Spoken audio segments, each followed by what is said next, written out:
So the title of this session is From Mindfulness to Wisdom. And yeah, wisdom is a tricky word to define.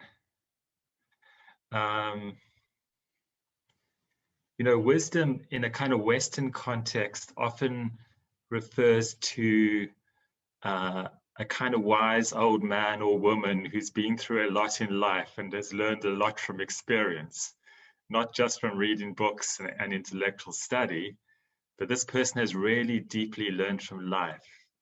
And in a way, their knowledge is priceless. So that's a kind of one perspective on wisdom. Another perspective on wisdom comes more from the Eastern traditions. And this is more that wisdom refers to an innate state of being, something that was always there right from the beginning, okay? From beginning this time, even not the beginning of this life. So it's not something we might acquire through experience, but something that was always there, but it was something that we failed to recognize and fully inhabit. And there are many images. In the last session, I used the image of a glittering diamond lying beneath the mud. The mud's all the kind of stuff in our life that accumulates on top of the diamond and obscures it, okay?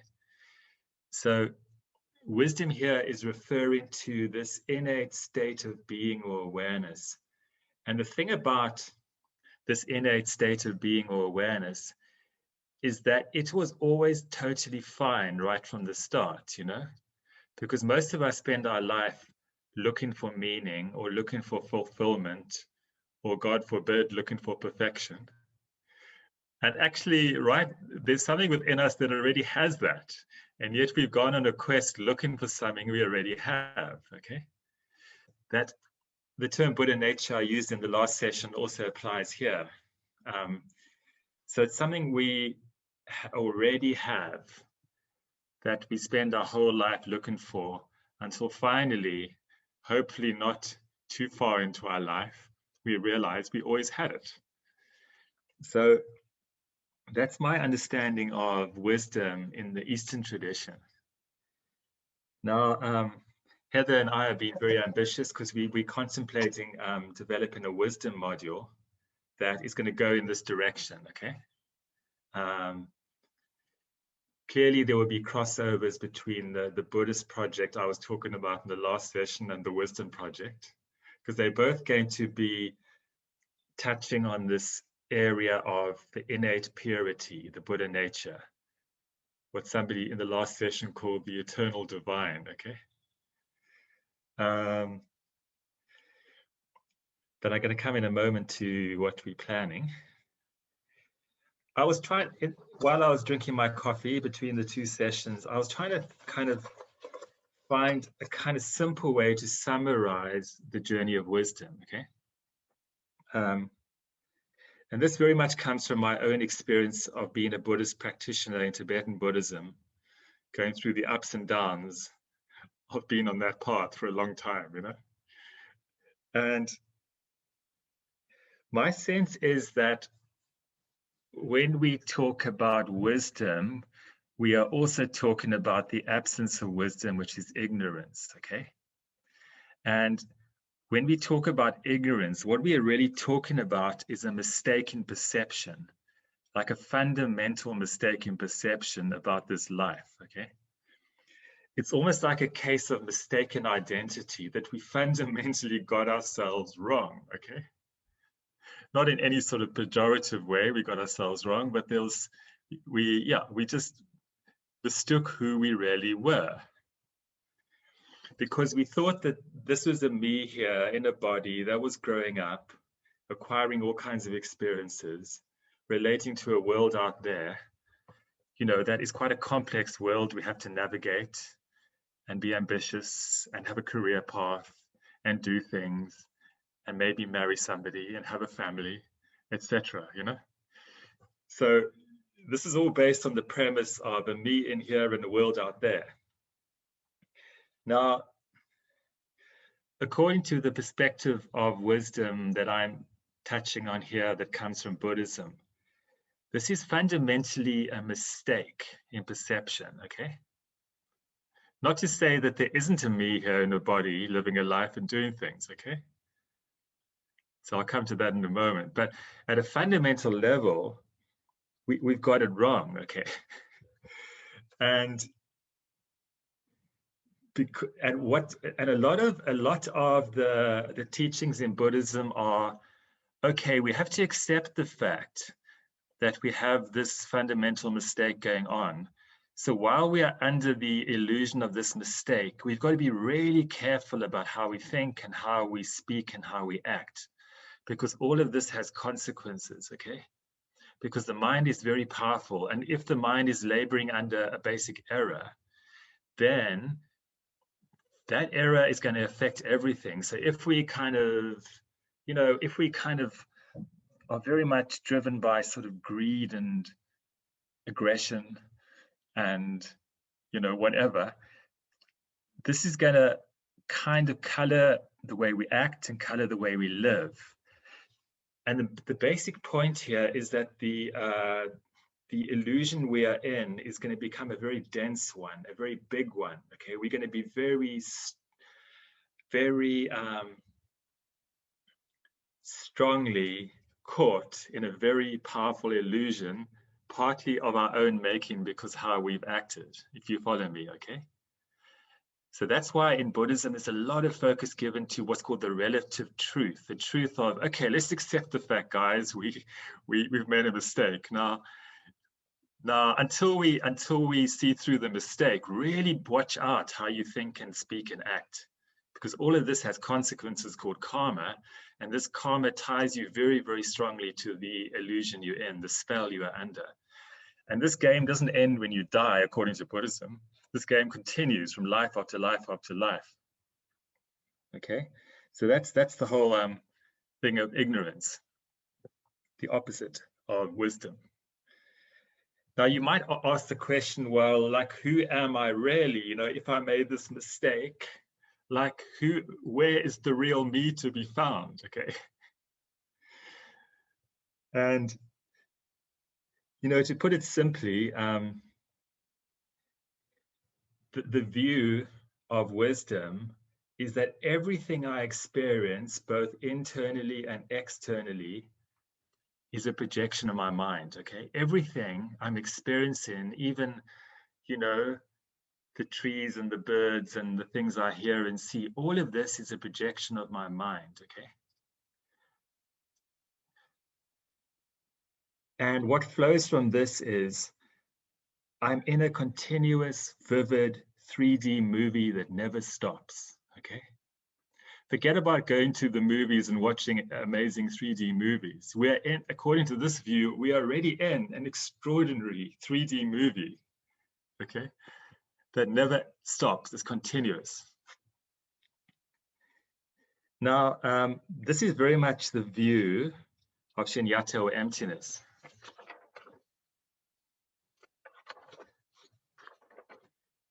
Now, I think what is quite helpful for this view is neuroscience really backs it up. And as I said in the last session, neuroscience is king. When neuroscience says something or proves something, then everybody says, yeah, that's it.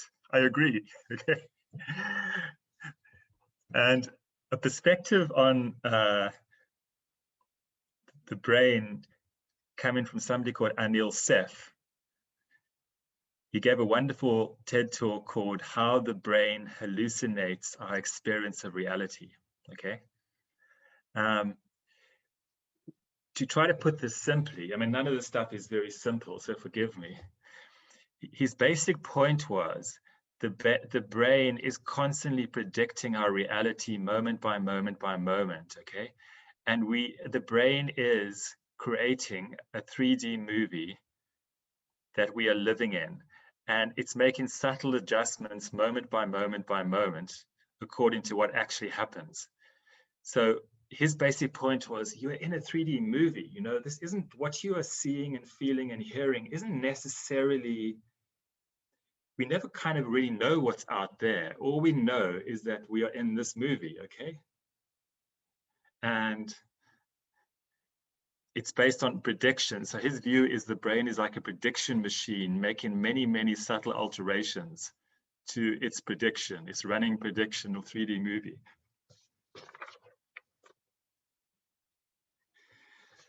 Okay.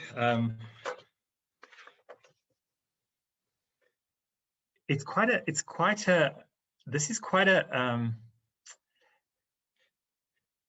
quite a powerful kind of thing. Every now and again, when I sit and meditate, I think, I try to have the view of, wow, imagine all of this is a 3D movie. And it has a very strange effect to me when I do that. You know, everything I see, everything I hear isn't actually out there like we think it is, but actually I'm in a kind of movie that is being generated by my mind. And it gives me a very strange kind of feeling, you know, when I do that. And I want to try to lead a practice that touches on this in a moment. But the empowering thing about this is if we go with the ignorance way, okay, I'm a person separate from the world and I'm acting upon the world and the world is acting upon me. We can very easily feel like a victim, okay? But if we realize that everything I'm experiencing is the 3D movie of my own mind, okay? I'm in this continuous 3D movie, then it's quite empowering because how we think and how we act really affects everything, okay? It's a very empowering place to be in. So I'm already aware I kind of like run over my time here. I'm going to be handing over to Heather now.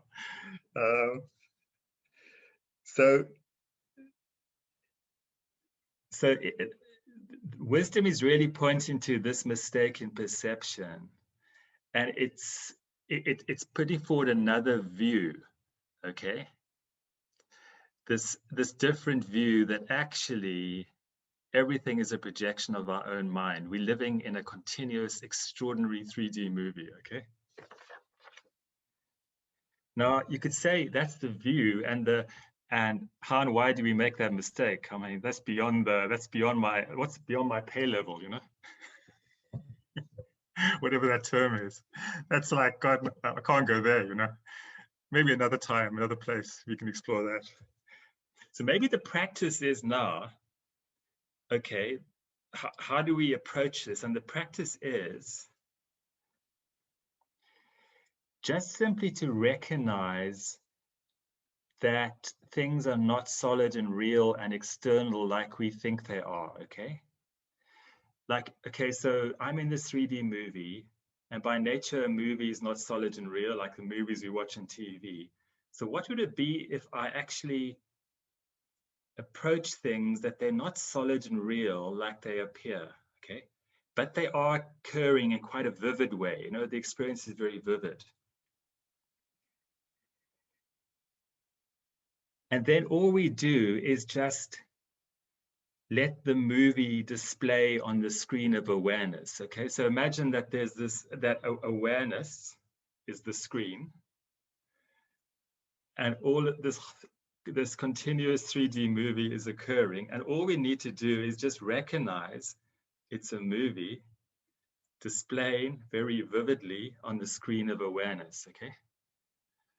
And just rest there, stay with that. And maybe what goes with this is the perspective that I never left home base, okay? That I never left, I never left the home base of intrinsic purity and wholeness that was always there, okay?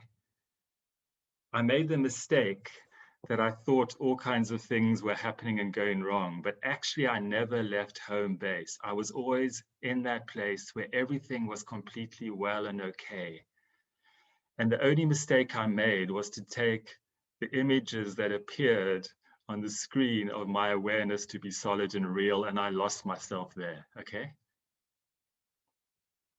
Okay, I lost myself there. But as soon as I recognized, wow, actually, this is not happening to me. This is my own mind. I'm in a movie. I recognize the movie. It's all happening on the screen of awareness. I just stay cool. I stay there. Then we touched that place where everything was always well and okay. Now, as you can well imagine, this isn't exactly easy. You know, it might sound easy when you try to talk about it, but it isn't very easy. So because of that, you know, you need conditions. And, you know, in the secular approach, the conditions would be to do the mindfulness training, the self-compassion, the compassion for others, okay, the insight training. All of these become very important because without the conditions, this is just fairy tale land, you know? It's kind of a nice idea. It's a great idea, but it doesn't really strike home, okay? In the Buddhist approach, again, there's a lot you can say here, but what is so important is ethics, okay? Living our life with integrity and simplicity. Because if our movie becomes chaotic and wild, it's going to be very, very hard to realize it's a movie, okay? We'll be just caught up in the drama, okay? We're not going to see it's a movie if it's very chaotic and wild, okay? So the ethics gives a kind of simplicity to the whole thing and a sanity, a basic sanity. And another thing that's talked a lot about in Buddhism is renunciation, which is a very tricky word. And I think another way of understanding renunciation means we finding a non-addictive relationship to the world of experience. You know, I think we live in a very addictive world, and the problem is if we are very, very addicted to all the things that are happening, we are still trapped in the ignorance. There's a me in here desiring all those wonderful things out there that I want to get my hands on, you know.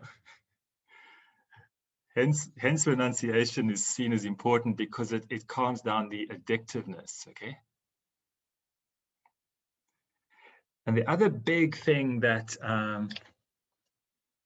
the other really big thing, particularly in Tibetan Buddhism, is faith and devotion, that we really need to take a leap of faith out of intellectual thinking into, we need to sort of, it's a bit like the perspective here is you're never going to get to this intrinsic home base by thinking about it.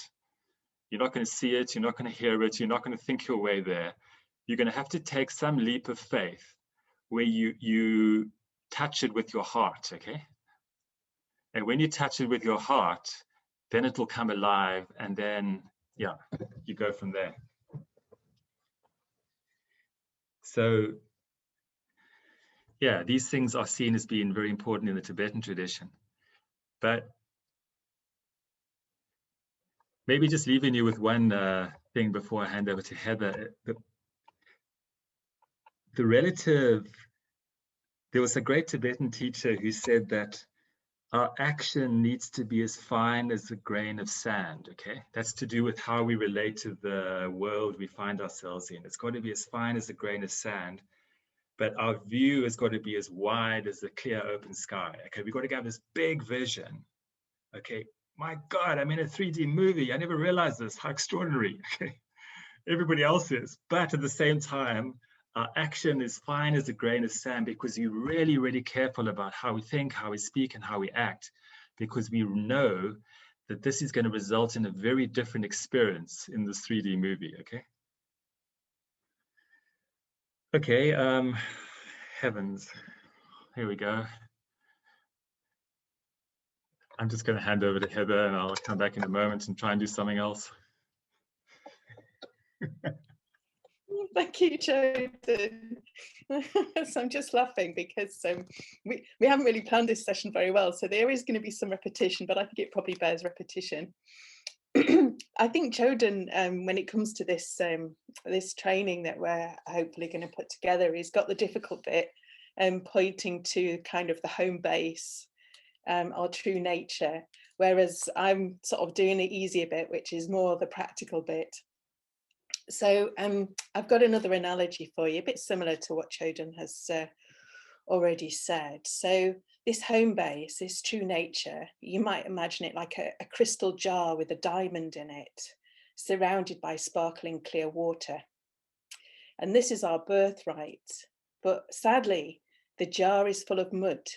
And this is evolutionary mud, the way that human beings are evolved. This is cultural mud.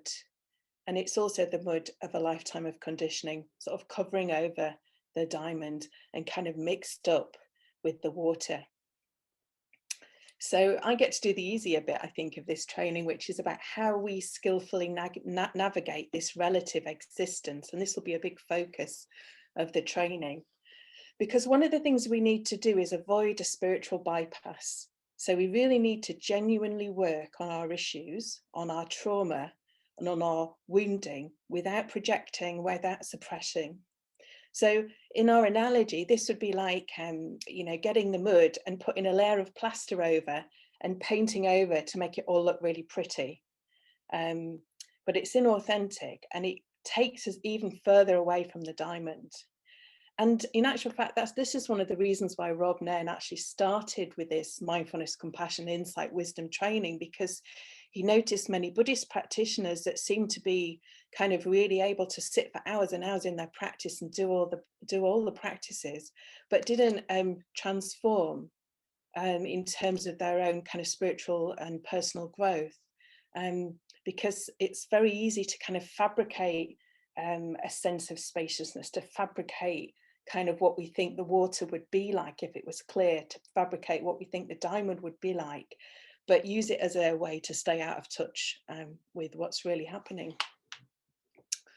So in our secular approach, we've been training in mindfulness, so cultivating what might be called a calm abiding state of mind. So establishing some stability, starting to settle the mud in the jar so that we can at least see through the water, and we can begin to see that we're not the mud.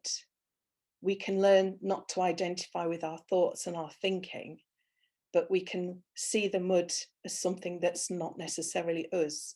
And then we move on to compassion training, which is about building the compassionate resources to face our neurotic mess of the human condition. So this enables us to face the mud.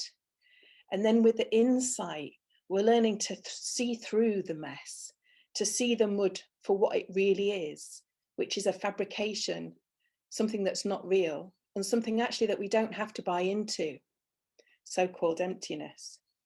So this creates the conditions for the mud to dissolve of its own accord. And in this way, the diamond is revealed. But as I said before, we still have to live in the world.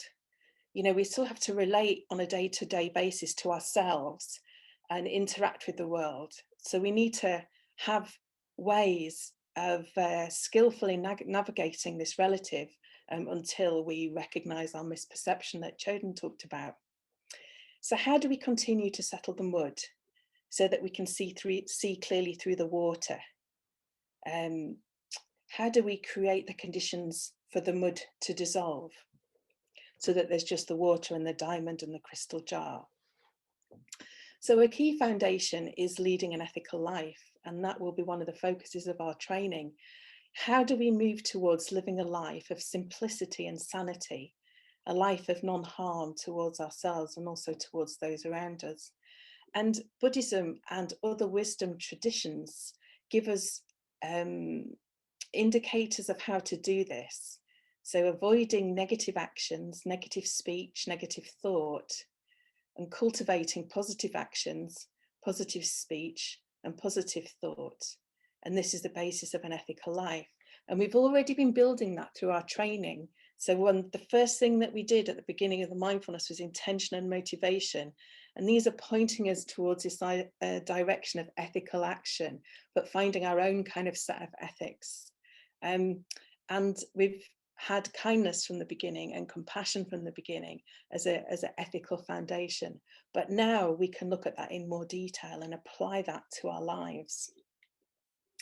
And this is where the mindfulness comes in. So when I reflect on this in my own practice, I always think of a character from Harry Potter who goes around saying constant vigilance, constant vigilance. And our mindfulness gives us this sense of vigilance. It can be like a guard to a castle where there are kind of hordes attacking, and these hordes are hordes of temptation, are bad habits. And being mindful can help us to recognize when these temptations are manifesting and to refrain. So that's a big place where our mindfulness comes in. So from the Buddhist perspective, in terms of ethics, we might think about, Buddhism likes lots of lists, doesn't it? So we might think of the 10 virtuous actions, the 5 precepts that you might be familiar with if we've, the 5 golden rules at Samiling, the 6 parameters. And in this training, we'll be reflecting on these and how they apply to our lives and how we live our lives on a day-to-day basis. And I'll just touch briefly on these 10 virtuous actions so that you get a sense of them. So in terms of the body, protecting and saving life and not killing is the first one. Giving generously and not stealing, not taking that which is not freely given is the second one. And the third one is treating our life partners with respect. So another way of putting that is avoiding sexual misconduct. The second aspect is speech, how we use our speech. So speaking honestly, not telling lies. Speaking with the goal of bringing harmony amongst others rather than divisive speech. Speaking gently, using words to promote happiness, not harshly or unkindly. And speaking in a meaningful way, so refraining from idle gossip. And then the third sort of actions are to do with the mind. So how we use our mind in our lives. So rejoicing in other accomplishments and good qualities rather than being jealous. And we've obviously looked at this in the insight training. Being loving towards all rather than wishing to do harm. And then seeing and understanding things as they really are, which is wisdom. So refraining from ignorance. So that's the 10 virtuous actions, and the 5 golden rules that we are on the little pamphlets by the bed at Samiling. They include all of that. They're already covered, except for one of them, which is avoiding intoxicants that cloud the mind. So particularly alcohol and smoking that can interfere with our practice. And then the 6 parameters. So again, there's some overlap. So the first is generosity. The second is ethical conduct. The third is patience or acceptance and tolerance. The fourth is joyful effort or diligence. The fifth is concentration or contemplation, a single pointedness. And the 6th is insight and wisdom. So we will be exploring these and engaging in the positive and avoiding the negative helps us not to stir up in the mud, not to stir up the mud in the jar so that it can settle. And then we can experience the clear water so that we can see the mud with clarity. And once we can see the mud with clarity and we can embrace the mud because we have cultivated some compassion, we can begin to see the mud for what it really is, which is a fabrication of the mind. We don't have to buy into it. We don't have to believe it. And when we get to this point, the seeing is the doing and the mud dissolves. And then gradually over time, there's less mud to stir up. And when it does get stirred up, it settles quicker. So a big part of this training will be around recognizing our negative habits of body, of speech and of mind, of action, speech and thought, through a practice of ongoing reflection, because often we don't know our habits. And often we don't know know them. That's the nature of ignorance. It kind of is all concealing. So we will be reflecting on, what stirs up the mind, what stirs up the mud, what helps the mud to settle, and exploring these kind of different aspects of ethical conduct to see how they apply to our lives and how we might want to change how we live if we do. So my own experience, I think, is that this ethical way of being or moving in that direction is really important as a foundation before we kind of approach the kind of ultimate. Otherwise, we've just got this spiritual bypass, this plastering over and painting over the mud, which is inauthentic, and it moves us further away from being in touch with the diamond.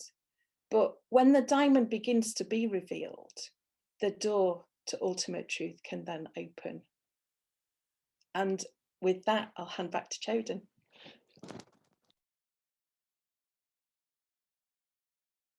Okay, thank you, Heather. Yeah, I'm now going to lead a very simple practice. And thank you for what Heather said, because, you know, without the basic simplicity and sanity and ethical living, the door to the deeper truth or the intrinsic purity might not open. Okay, that's been my kind of experience very much in the Dharma and Buddhism, that we need the very basic practice to enable us to come to the more profound, which is actually very, very simple. That's the problem, is the most profound level of truth is so simple. So we need to find that place in our mind where we can touch this simplicity. Okay, now, so I will introduce this practice with an image. I find often images can be very helpful with the practice of meditation. So just think of a mirror and everything that's reflected in a mirror, okay? Imagine this is a mirror that's very beautifully cleaned, you know, and shining, and it just simply reflects whatever falls upon it. Okay. Now, for this practice, think that our awareness, the basic awareness of our mind, you know, the awareness that we are training in mindfulness, is the mirror, okay? And everything we experience is just reflected on that mirror. And everything that's reflected on the mirror is by definition not solid and real, because it's a reflection, okay? So, you know, everything that is reflected is just like a reflection on the mirror, yet it's reflected very vividly because we really shined and cleaned the mirror. So everything that falls upon it is really very vividly reflected, but not solid and real. Now, also continuing with our image,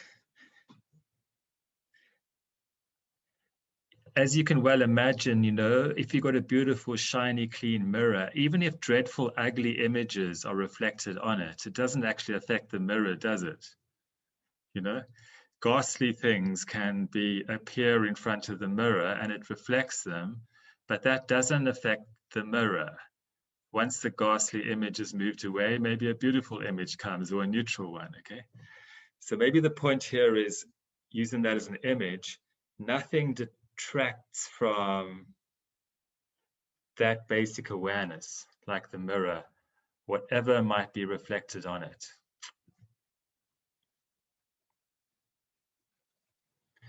Okay, so keep that image in mind as we do this practice. Now, I'm going to do this practice in like little stages. So for people who might have done on duty, off duty, I'm going to do a practice to do with settling and grounding around breathing, and then inviting one to just rest and follow the guidance just for a little bit, then coming back to awareness of breathing, and then inviting you just to rest, okay? So I'll do it like that.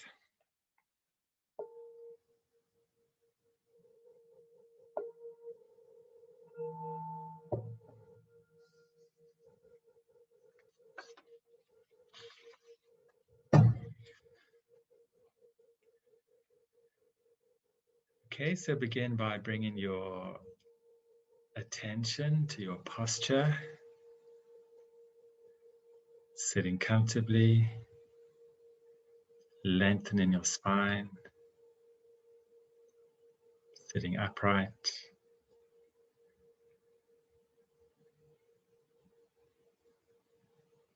Feeling the weight of your body on the seat.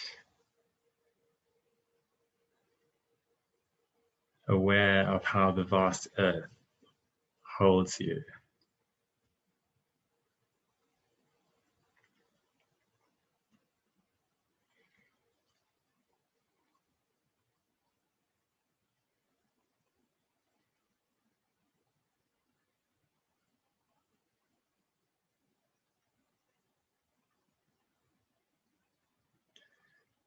And perhaps our intention might be to gradually expose that mistaken perception that is called ignorance.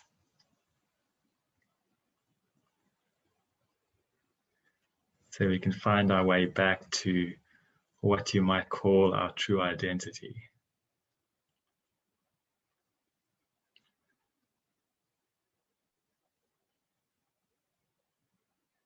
And now bringing attention to the breathing as we normally do.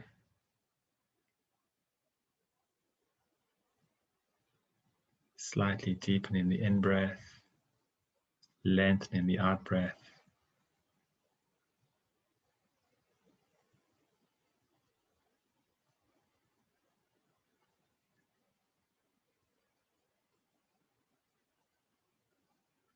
Finding a settling, grounding rhythm of breathing.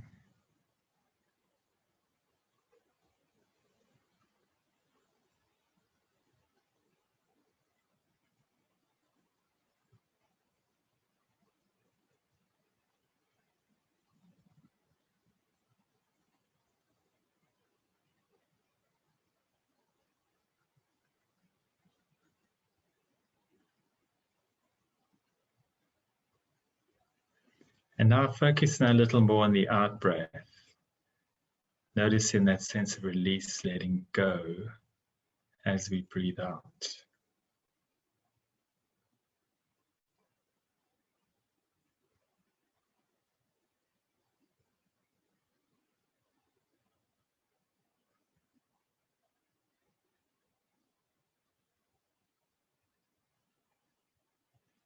And seeing if you can let your mind just savor and relax into that sense of letting go as you breathe out.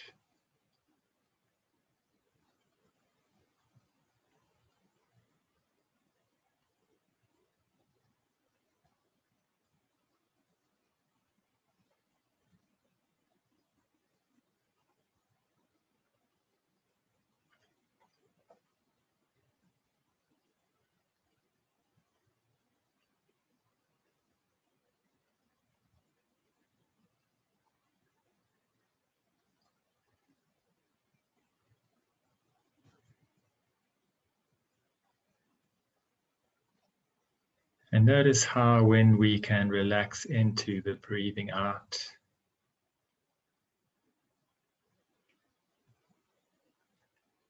that this can take us into a place of just resting.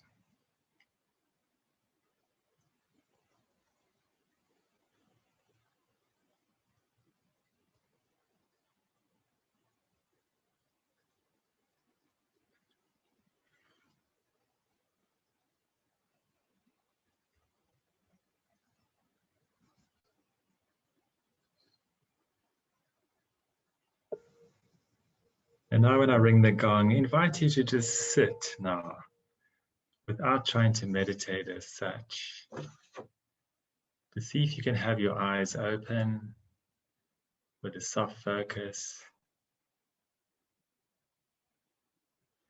Just simply aware of what you can see.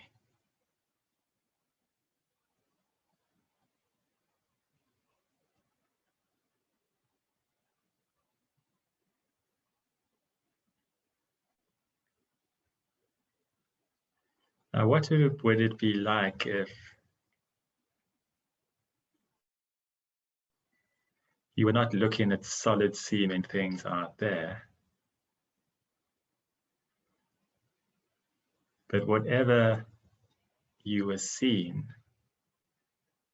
were just like images falling on this mirror of your awareness?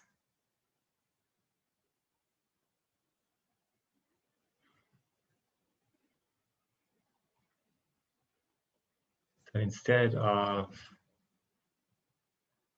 things seeming solid and real out there, just experiment with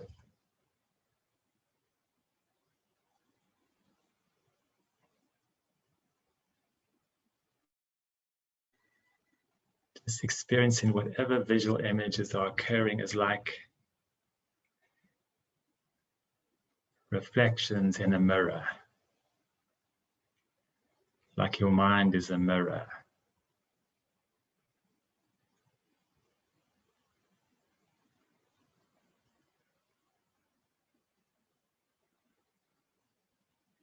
And whatever you are seeing are just vivid reflections in this mirror of awareness.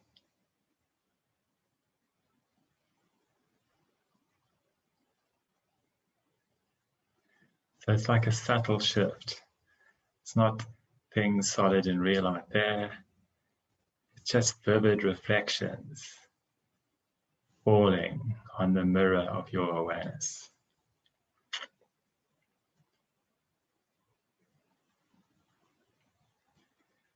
Just do this in a playful way.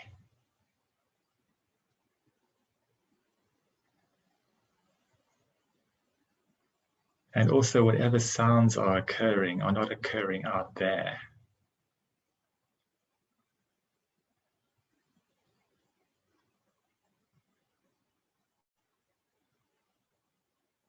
These are just like auditory reflections falling on the mirror of your awareness.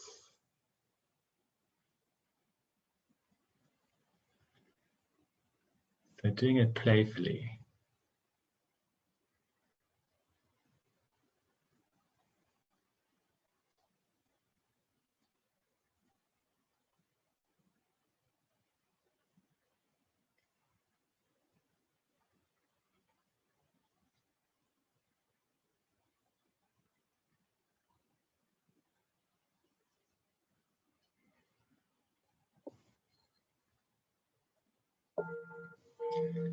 And now once again coming back to practice of being aware of your breathing.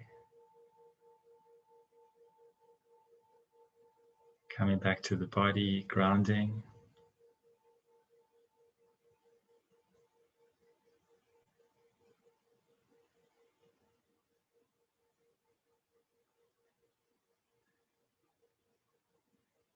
And just simply aware of the rhythm of the breathing, breathing in, breathing out.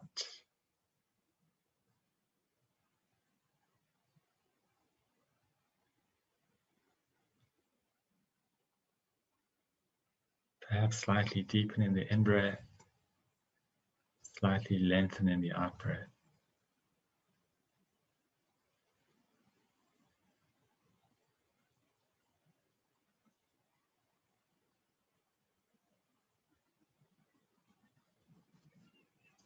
And also focusing a little more on the breathing out and noticing that sense of relaxation in the body, letting go as we breathe out.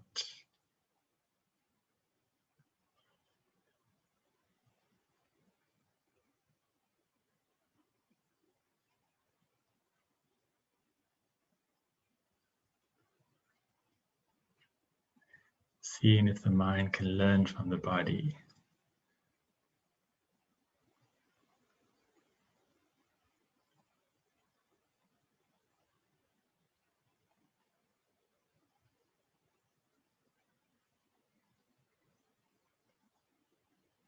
Noticing that moment of ease, letting go, relaxing as you breathe out, and just resting there.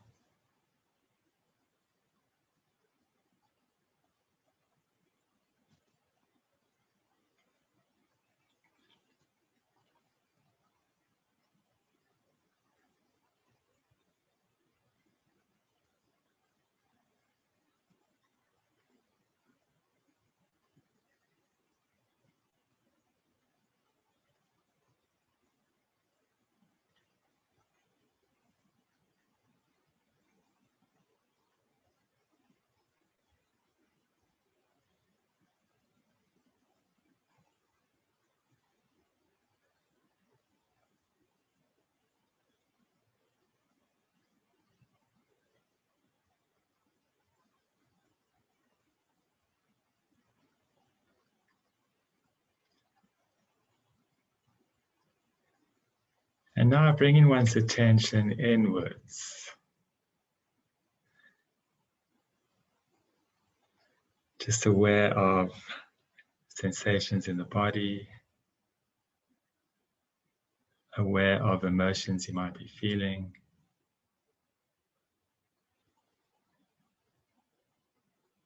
aware of thoughts.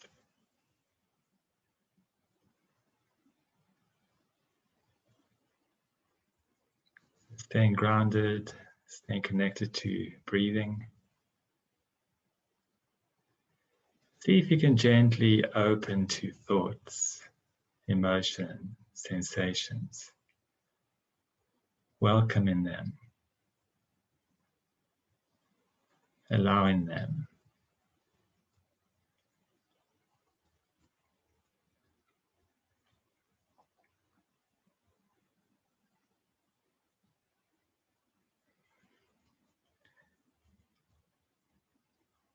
And now see if you can shift your perspective slightly. You could say into the wisdom perspective. That sensations are not solid and real like they might feel. They're just like reflections in the mirror of awareness.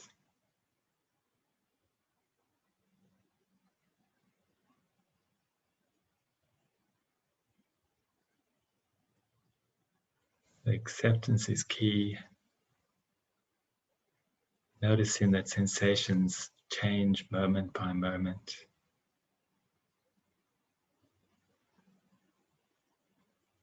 What would it be like to see them not as something solid and real happening to you, but just reflections on the mirror of your awareness?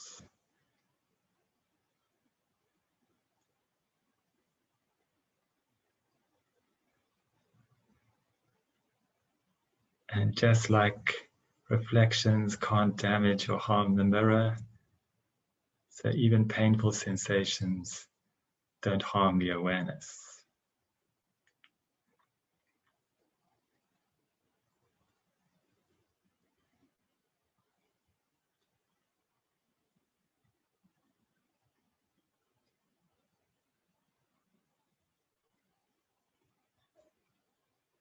And similarly with the emotions, whatever you might be feeling emotionally, see if you can fully open to what you're feeling emotionally.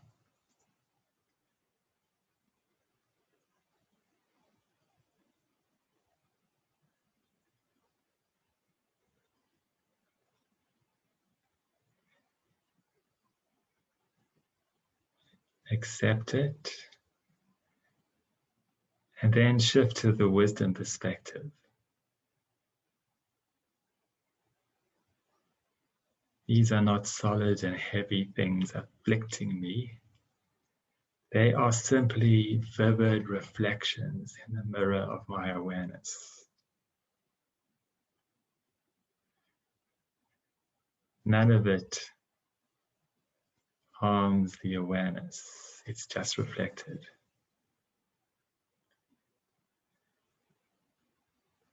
See if you can get a taste of that shift in perspective.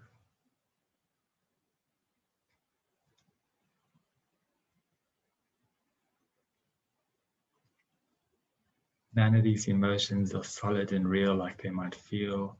They are vivid reflections in the mirror of my awareness.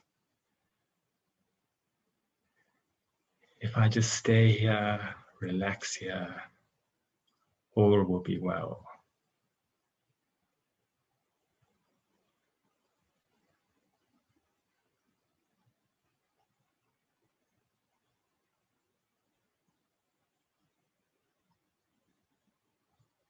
And then coming back to the breathing again.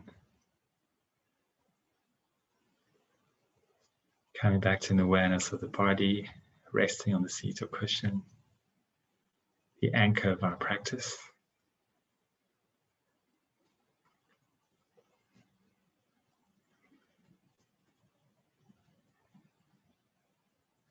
And also whatever thoughts might be going on, crazy thoughts, kind thoughts, discursive thoughts.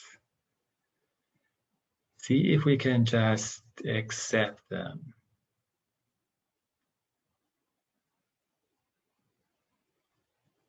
And see if we can shift to the wisdom perspective. They are not solid and real like they might feel. They are just vivid reflections in the mirror of my awareness. Just like images in a mirror don't affect the mirror, these thoughts don't take me away from the home base of awareness.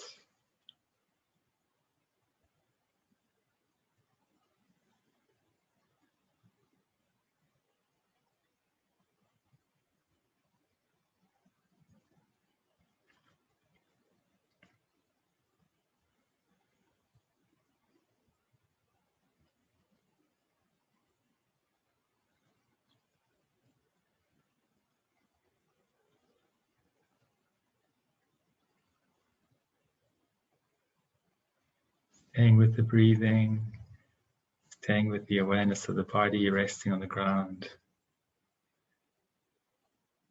Staying fully present with whatever we are feeling now.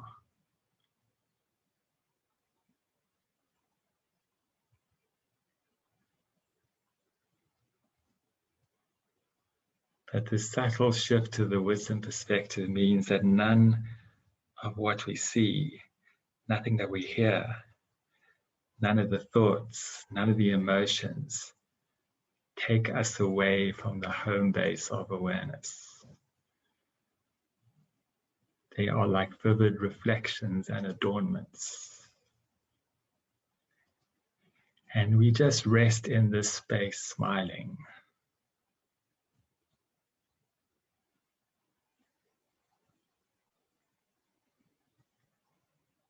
We always were at home and we never left home. We just thought we did.